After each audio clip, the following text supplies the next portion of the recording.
አንድ ነገር እንድታስታውሱ ብፈልገው የምንታመመው የምንደየው የምንሞተው አምነን ነው። ሰው አምኖ ብቻ ነው የሚኖረው። ያለ እምነት የሚሞት ያለ እምነት የሚደይ ያለ እምነት የሚቆስል የለም።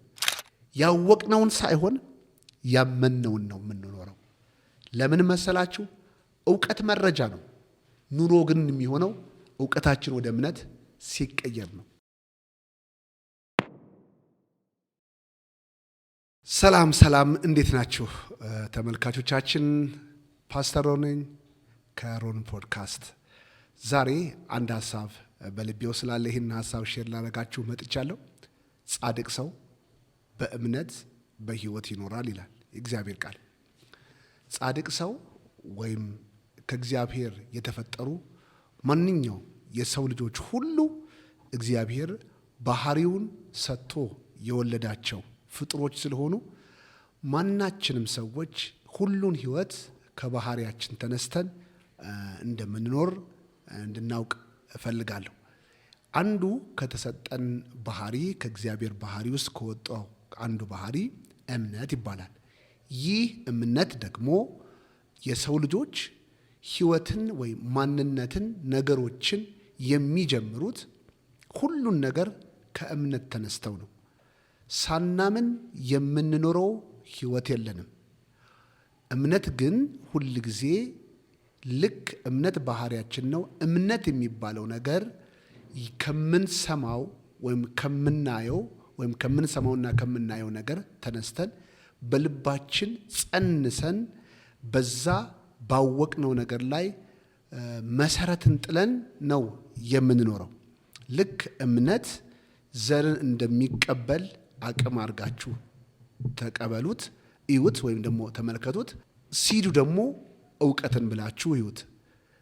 ሰው ከሚሰማው ነገር ሁሉ የተነሳ በእምነት ባህሪው ይቀበልና ያንን ነገር ከሰማ ደጋግሞ የሚያየው ደጋግሞ የሚሰማው ከሆነ ያ የምንሰማውና የምናየው ነገር ከተደጋገመ ብዙ ጊዜያችን ወስደን ከዛ ነገር ጋር የምናጠፋ ከሆነ ጊዜያችንን ቀስ ብሎ ያ የምናየውና የምንሰማው ነገር ወደ እምነት ይለወጣል።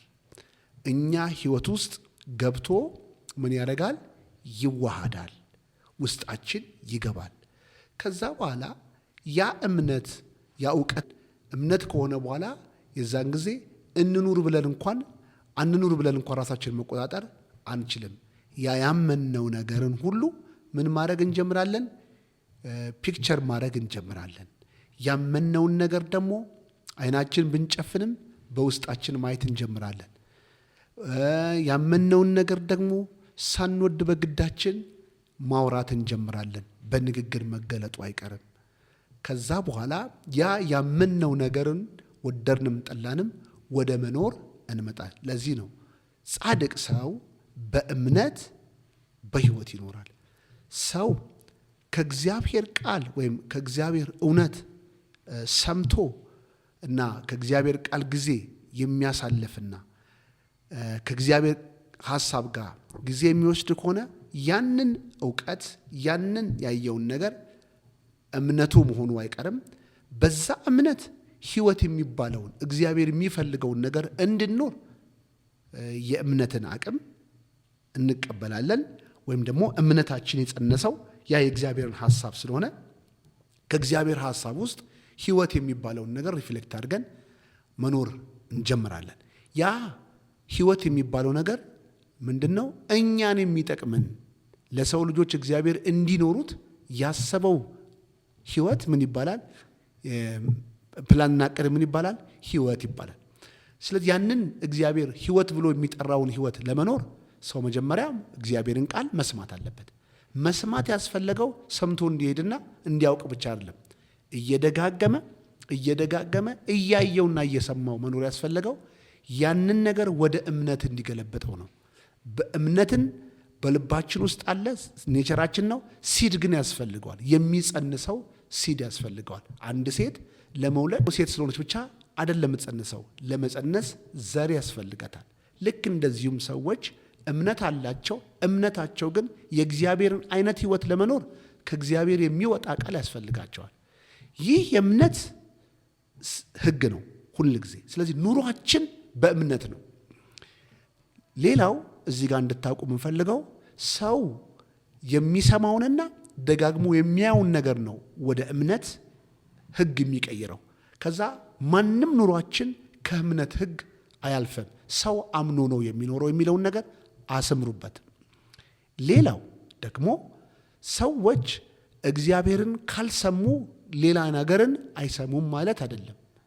ሌሎች ከእግዚአብሔር አፍ ያልወጣውን ሐሳብና ቃል ከሰይጣንና ከዓለም ጆሮቻችን ስለተከፈቱ እነሱን ነገር መስማታችን አይቀርም።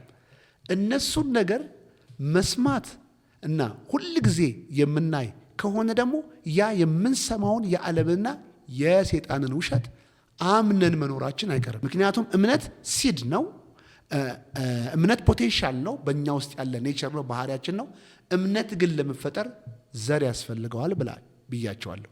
ያ ዘር የዓለምና የሰይጣን ሐሳብ ከሆነ የሚያይጠቅመንን ሞትን ሊያመጣ የሚችል እምነትም በልባችን ውስጥ ልንፈጥር እንችላለን። አንድ ነገር እንድታስታውሱ የምፈልገው የምንታመመው፣ የምንደየው፣ የምንሞተው አምነን ነው። ሰው አምኖ ብቻ ነው የሚኖረው። ያለ እምነት የሚሞት፣ ያለ እምነት የሚደይ፣ ያለ እምነት የሚቆስል የለም። እንዴት ነው አምኜ የምቆስለው ስንል፣ እንዴት ነው አምኜ የምደኸየው፣ እንዴት ነው አምኜ የምሞተው ስንል፣ እነዚህን ሞትን፣ ቁስለትን፣ ድህነትን፣ ችግርን የሚያመጡ የዚህ ዓለም ሐሳቦች አሉ። የሰይጣን ውሸት አለ። ያ ዘር ይዘራል፣ ያ ሐሳብ ይመጣል። ሰው ደጋግሞ ያንን ነገር ሳያውቀው ይሰማዋል። ከዛ በኋላ ያ ነገር በልባችን ውስጥ እንደ ዘር ሆኖ በእምነት ይጸነስና ልክ እንደዛው መልካምን ነገር አይተን ሰምተን መልካምን ነገር ፒክቸር እንደምናየው እንደምናረግ፣ እንዲሁም ደግሞ መልካምን ሰምተን መልካምን ነገር እንደምናወራ ሁሉ ሰው በልቡ የሞላውን ነገር በአፉ አውጥቶ ይናገረዋል ይላል። ከዛ ያንኑ ደግሞ ሞትን፣ ችግርን፣ ቁስልን፣ ድህነትን የሚያመጣ ሐሳብ ማመናችን አይቀርም። ከዛ ያንን እምነት ሪፍሌክት ማድረጋችን አይቀርም።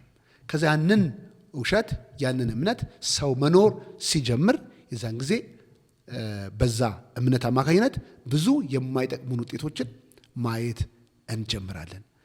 አንድ ነገር ልንገራችሁ።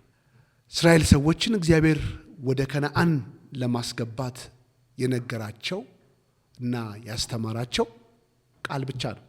ሙሴም ቢኖር፣ መላእክትም ቢኖር፣ ደመናም ቢኖር፣ እሳትም ቢኖር ጎትቶ ሊያስገባቸው አይችልም።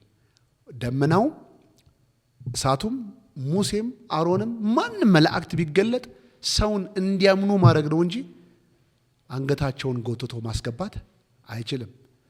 ዕብራውያን ምዕራፍ 4 ላይ የሰሙት ቃል በእምነት ከነርሱ ጋር ስላልተዋሃደ ውስጣቸው ገብቶ ስላስቀመጠ አልጠቀማቸውም ሲባል እግዚአብሔር ያሰበላቸውን ቦታ እንዲደርሱ ኃይል፣ ጉልበት አልሆነላቸውም። ነገር ግን በተቃራኒው ደግሞ ያ ሕዝብ ከውሸትና ከሰይጣን ወይም ደግሞ ከክፉ ሰዎች ሰምተው እና አይተው ፈሩ። ስለዚህ ምን አላቸው ማለት ነው? በጠላቶቻችን ፊት እኛ ምንድነን? እንደ አንበጦች ነን። እነሱ አንበሶች ናቸው፣ እኛ በፊታቸው አንበጣ ነን፣ እንሞታለን አሉ። ያ እምነት ስለሆነ ከእምነታቸው የሚከለክላቸው ማንም ነገር የለም። ይህንንም ሕጉ እንደሚያስተምረን ያመኑትን ነገር መሆን አለባቸውና 40 ዓመት እስኪያረጁ ድረስ ቃዴስን እንዲዞሩ ተደረጉ። ለምን? እምነታቸው ፉልፊል መደረግ አለበት፣ መፈጸም አለበት። እና ሰው ክፉን ነገር በውስጡ ከውሸት ተነስቶ ወይም ከዓለም ወይም ከሰይጣን ተነስቶ ውሸትን አምኖ ቢጾም ቢጸልይ ቢዘምር ያ ኮንፌስ የሚያደርገው ከእግዚአብሔር ሐሳብ ተሰምቶ ያልተጸነሰ ካለ ስለዘመርከው ስለጸለይክበት የሚቀር አይደለም። እንዲያውም ልንገራችሁ፣ አንዳንድ ጸሎቶች ከእግዚአብሔር ቃል ዘር አማካኝነት እየተጸነሱ አይደሉም። ምን አይነት ጸሎቶች? ጸሎታችን አይናችን ጨፍነን ቸርች ስለመጣን እውነትን እንጸልያለን ማለት አይደለም። ምን እናደርጋለን? አልሞትም፣ ጠላት አታገኘኝም፣ ልጆቼን አታገኝም፣ ስራዬን አታገኝም፣ አትገለኝም፣ አታጠፋኝም የሚል በጣም ከባባድ ሰው ሰምቶት እንኳን መታገስ የማይችል ክፉ ነገር ለራሳችን ስናወራል እኛ የጸለይን ይመስላል። ግን ያንን የምንቀዳው ከየት ነው? ከውስጣችን ስለሰማነው ነው። ስንሞት እያየን፣ ጠላት በር ሲዘጋብን እያየን፣ ተቃውሞ ሲያመጣብን እያየን፣ አደጋ ሲያመጣብን እያየን እንደዚህ ያለ ከዛ ይህንን ጸሎት እያለቀስን ስለጸለይን ጸሎት ማለት አይደለም። ያን ነገር ስለጸለይን ተከላከልን ማለት አይደለም።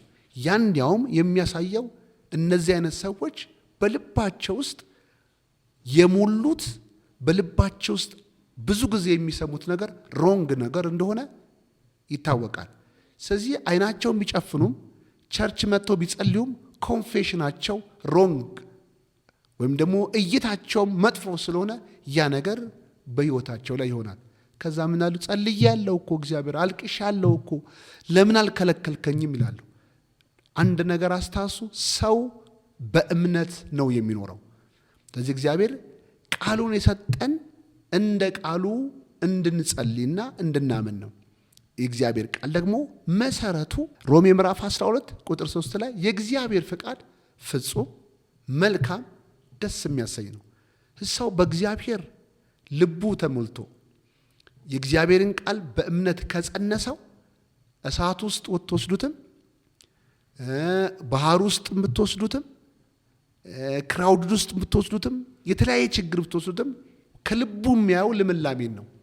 ልክ ዳዊት እንደጸለየ በባህር ውስጥም ብትጥለኝ፣ ምድር ተናውጣ በባህር ውስጥ ብትገባም እንኳን አንተ ከኔ ጋር ነህና ክፉን አልፈራም፣ በባህር ውስጥና በእሳት ውስጥ አልፋለሁ ብለን ለምን የሚያሳልፈን የሚያድነን ከእግዚአብሔር ቃል ውስጥ በልባችን የጸነስ ነው ያየነው የእምነት መንፈስ ነው። ዛሬ ሁላችንም በልባችን ውስጥ ማንም ሰው ሳይሆን ቸርች መተን ሰው ኮንፌስ አድርጉ ጩሁ ስላለን ከሰው ተሰምተን የተናገርነው ነገርና ያወራነውን ነገር ሳይሆን በጣም በልባችን ወሳኝ ነው ብለን የምናስበው ሶፋ ላይ ቁጭ ብለን ተረጋግተን አይናችንን ስንጨፍን ብቻችንን ስንሆን ከውስጥ ከልባችን ምን ይሰማናል? ምን አይነት ፊል ታደርጋላችሁ? ያ ነው የእናንተ የእምነት መሰረት። የምትኖሩት ያንን ነው። እና ሰው የማይጠቅመውን የማይበጀውን ለህይወታችን መልካም ፍጻሜ የማይታየን፣ ለኑሯችን መልካም ነገር የማይታየን፣ ለቤተሰቦቻችን መልካም ነገር የማይታየን፣ ለአገራችን መልካም ነገር የማይታየን፣ ለሁሉ ነገር ክፉ ነገር የሚታየን በመቅስፈት ወይም በሸይጣን ጉልበት አይደለም፣ ወይም ዓለም እንደዛ ሆኖ አይደለም። እኛ ውስጥ ውሸት ስለገባ ነው። የማይጠቅመንን ድምፅ በልባችን ላይ ስለተቀመጠ የእምነታችን ዘር ስለተቀየረ ነው። ስለዚህ በዛ ውሸት ውስጥ ሆነን ሁል ጊዜ እስራኤል ሰዎች እንዳሉት ሁለት ሰዎች እንውረስ፣ እግዚአብሔር ሰጥቶናል፣ ጠላቶቻችን በቃ ጥላቸው ተገፏል፣ እናሸንፋቸዋለን ብለው ወደፊት የሚሄዱ አሉ።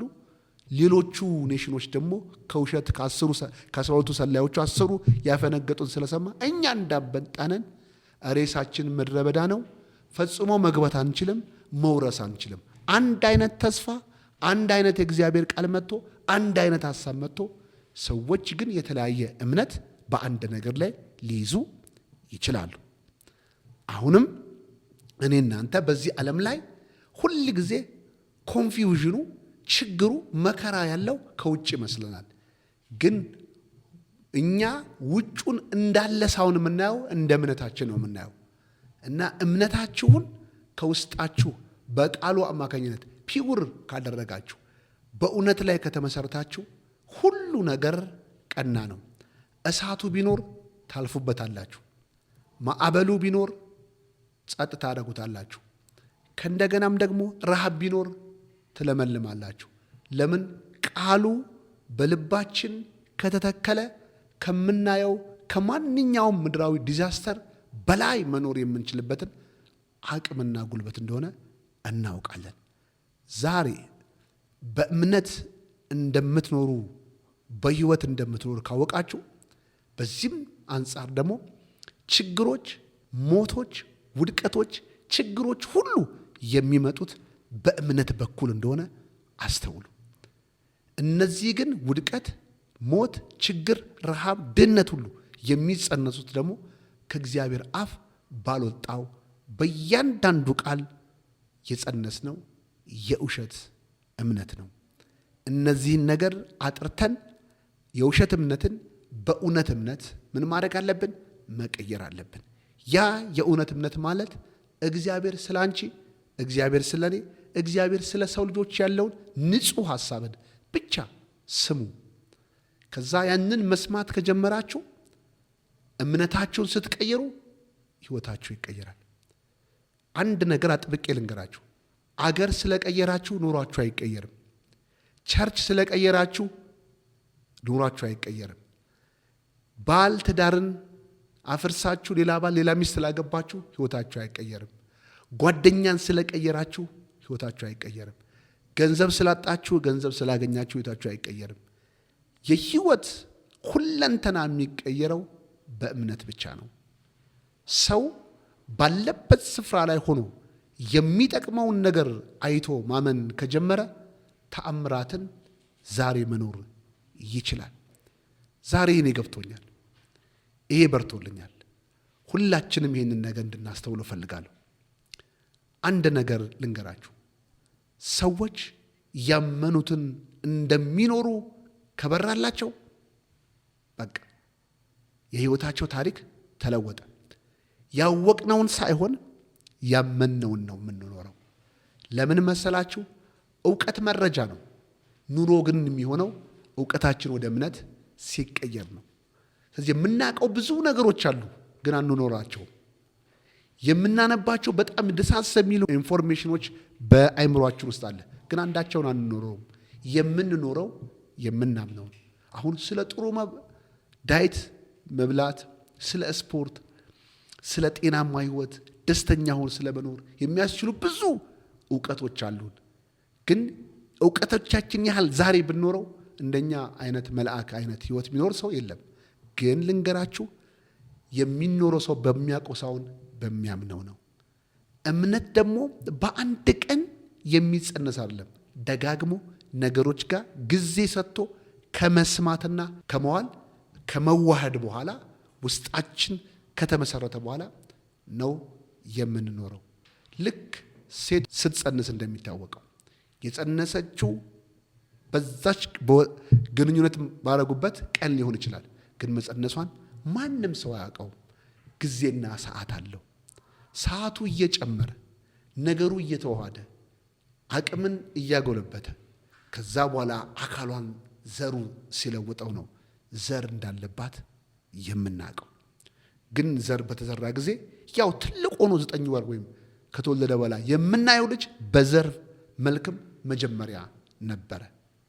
ዛሬም ልክ እንደዚህ ነው። ድሎች፣ ነፃነቶች ምርጥ ዘር ከሆነው የህይወትን ተአምራት የህይወትን ለውጥ ሊያመጣ ከሚችል ዘር ከሆነው ከእግዚአብሔር ቃል ይጀምራል። የህይወታችን ታሪክ የሚለውጥ ሲድ ከእግዚአብሔር ሰምተን ልንጸንስ እንችላለን። በተመሳሳይ ደግሞ ከዓለምና ወይም ከክፉ ከእግዚአብሔር አፍ ባልወጣው በማንኛውም ቃል መረጃ ሰምተን ያንን ስንጸንስ በደስታ ዓለም ላይ ያለን በጥሩ ነገር ላይ ያለን ሞት ሊያመጣ የሚችል ነገር በውስጣችን እንደገባ እናውቀው። መቼ ነው ግን ሞቱን ወይም ችግሩ በህይወታችን ላይ መሆኑ የምናውቀው? አውሎ አድሮ ስርን ሰዶ ፍሬውን ሲሰጥ፣ ዲፕሬሽን ሲመጣ፣ ንዴት ሲመጣ፣ ተስፋ መቁረጥ ሲመጣ፣ ጥላቻ ሲመጣ፣ አመፅ ሲመጣ ጀመረ እንላለን። ጀመረ ሳይሆን ማኒፌስት አደረገ ነው የሚባለው። እና ዛሬ አንድ ነገር አስተውዬ እነግራችኋለሁ። ህይወታችሁን የምትቀይሩበት ሰዓትና ጊዜው አሁን ነው። ለማወቅ ሳይሆን ለማመን ተማሩ። አንተ፣ እኔ፣ አንቺ ሁላችን የምንኖረው በእምነት ነው። በእምነት ዛሬ እኖራለሁ፣ በእምነት እተኛለሁ፣ በእምነት እነሳለሁ። ሰው የሚባለው ሳያምን አይኖርም። ሁሉ ሰው በእምነት ነው የሚኖረው። እምነታችን ግን ከእግዚአብሔር ሊመጣ ይችላል፣ ከዓለምና ከሰይጣን ሊመጣ ይችላል። ምርጫው ያንቺ ነው። ምርጫው የኔ ነው። ሲድን መምረጥ የኔ እድል ነው። ኢየሱስ ክርስቶስ እንዳለው ከምትሰሙት ነገር ተጠበቁ ብሏል። ለምን? የምትሰሙት ነገር ዘር ነው። በልባችሁ ገብቶ ይጸነሳል። ከዛ እናንተው ተወልዱታላችሁ። ንፋስን ሰምተው ንፋስን አጭደው እንደተባለው ዘርተው አውሎ ንፋስን አጨዱ እንደተባለ፣ ስለዚህ ሰው የሚሰማውን ያንኑ አይነት ህይወት እንደሚኖር እንድታውቁ እፈልጋለሁ። ተባርካችኋል።